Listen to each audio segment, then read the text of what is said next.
পরে জোর জুলুম করে আমার বাধ্য করে ওই বউটি আমি আনার পরে দোনোজনে জীবনযাপন দোনো সংসার করতে আসি। এর ভিত্তি আপনি মনে করেন যে আবার 1 বছর পরবর্তীতে আমি জানতে পারি না অন্য একটা মেয়ের সাথে শারীরিকভাবে সম্পর্কে জড়িত আছে। যখন জড়িত আছে আমি তারে যখন মানা করি তখন সে আমার প্রতি আরো লোভ লাগায়, আমার প্রতি অত্যাচার টর্চার করে, আমার ভরণ পোষণের দায়িত্ব কোনো কিছু দেয় না। না দেওয়ার কারণে আমি আমার বাচ্চাদেরকে নিয়ে আমার দেশের বাড়িতে চলে যাই। যখন আমার দেশের বাড়িতে চলে যাই আমি রোজারিতে পরে আমি আমার বাচ্চাদের আমার মা বাবার কাছে রাখি আমি চাকরিতে যাই চট্টগ্রাম। আমি 1 সপ্তাহ চাকরি না করার শুরুতেই আমি শুনতে পারি আমার বাচ্চাগুলো আমার কাছ থেকে বাড়ির দিকে অপহরণ করে নিয়ে আসা হয়। পরে আমি এই তদন্তে খুঁজতে খুঁজতে নগর হসপিটাল আইয়া আমি মেয়ের সন্তান পাওয়ার পরবর্তীতে আমি মেয়েকে ফোন দিই। মেয়ে আমার কাছে জোর জুলুম করে বলে মেয়ে বাচ্চাগুলো ও দিবে না।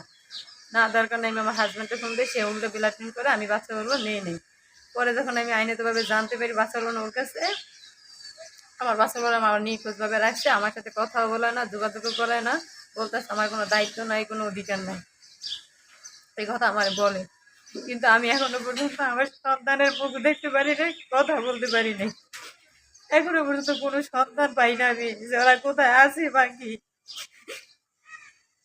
আমি উদ্ধার করার জন্য সোশ্যাল মিডিয়ায় যাই, আমি সাংবাদিকের কাছে যাই, থানায় অভিযোগ জানাই, করে যাই। আমার সন্তান চাইতে যাই, ঠিক আছে, তখন আমার রুমের ভিতরে সে আটক করে 3 জন কিডন্যাপে ঢুকানোর পরবর্তীতে আমাকে সে যখন আমি দরজা লাগাইতে যাই তারা আমার উল্টো পিছ মিলাই আমার মুখে চাপ দিয়া ধরে। মুখে চাপ দিয়া ধরার কারণে, ঠিক আছে, আমার গলার ভিতরে আঘাত করে, আমার পায়ে কোপ দেয়, মাথার ভিতরে কোপ দিচ্ছে।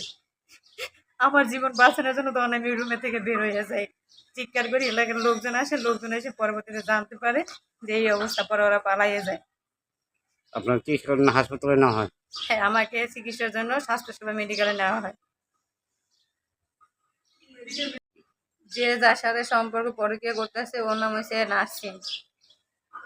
এই নার্সিন আমাকে হুমকি দেয়, আমার বাড়ি থেকে বের করে দিবে, আমার স্বামীর সাথে সংসার করতে দিবে না, আমারে সরিয়ে দিয়ে, ঠিক আছে, আমার 3 বাচ্চা নিয়ে ওই সুন্দর রাজত্ব করব। এরপর যে দ্বিতীয় বিয়ে করছে সেই দ্বিতীয় বউরও বলতেছে যে এবার বড় বউ খেদাই দিচ্ছে, এবারে ওই ছোট বউর পালা, ওরে খেদাই দিয়ে আমি রমজানের 3 সন্তান নিয়ে আমি সুন্দর করে রাজত্ব করব রমজানের বাড়িতে। আমি সারা রমজানের জীবন আর কেউ থাকতে পারবে না, এই কথা আমাকে বলা হয়, হুমকি দেওয়া হয়। আমি কমজাত মহিলা, মূর্খ মহিলা, আমি বলেছিলাম আগে, এই সমস্ত কথা কয়ে আমাকে আজকাল ব্যবহার গালাগালি করা হয়।